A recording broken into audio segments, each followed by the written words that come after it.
देग वारो, झूलेलाल जो हिकिड़ो नालो आहे देग वारो। झूलेलाल सिंधियुनि जी इष्ट देवता। झूलेलाल आयो, पंहिंजे भक्तनि जे लाइ अवतार वठी आयो, उन्हनि जी तकलीफ़ुनि खे दूर कयईं, उन्हनि खे राह ॾेखारियईं, उन्हनि खे ईश्वर सां परिचय करायईं ऐं वेंदे वेंदे कुझु असांजे लाइ छॾे बि वियो। झूलेलाल जे ॿिन्हिनि हथनि में हिकिड़ो किताबु आहे, त इन जो इम्पोर्टेंस आहे गुरु हुजे त ठीकु, पर गुरु न हुजे त ग्रंथ ई असांजो गुरु आहे, त ग्रंथनि जो पठन कयो। पर केतिरा ई लिटरेट्स आहिनि, उहे ग्रंथ न पढ़ी सघंदा आहिनि। इन करे झूलेलाल असांजे लाइ 7 शयूं छॾे विया आहिनि, 7 नॉन लिविंग आर्टिकल्स। ही articles in absence of guru and in absence of Granth असांखे गाइड कंदा। उन मां हिकिड़ी आहे देग। देग मीन्स कुकिंग वेसल, जंहिंमें असां खाधो ठाहींदा आहियूं घर में। द आइडिया इज़, पहिरें ज़माने में खाइण पीआरण ते वधीक एम्फेसिस हूंदो हुयो, छाकाणि फूड इटसेल्फ वॉज लग्जरी। त घर में खाधो ठहंदो हुयो पंहिंजे भातियुनि जे लाइ, पर एक्स्ट्रा बि ठाहींदा हुया। कंहिंजे लाइ? अतिथीअ लाइ। हाणे अतिथि केरु आहे?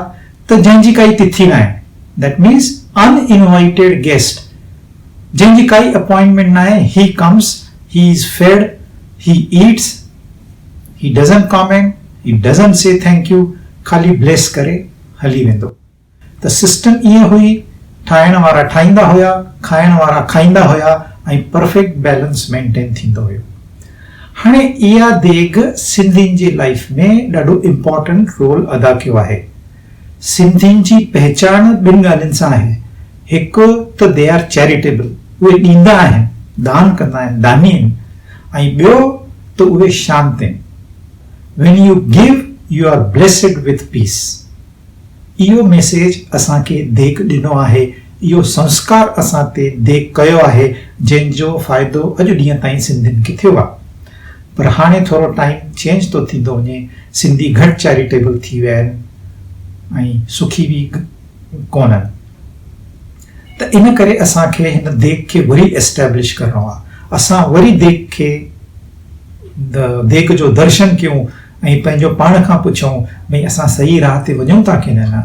हाणे तव्हां चवंदव देग त आहे कोन असांजे घर में, हाणे त ओवन में खाधो ठहंदो आहे, त असां इंटीरियर डेकोरेशन में देग रखी सघंदा आहियूं, कोई एंटीक पीस रखी सघंदा आहियूं, या काई पेंटिंग रखी सघंदा आहियूं।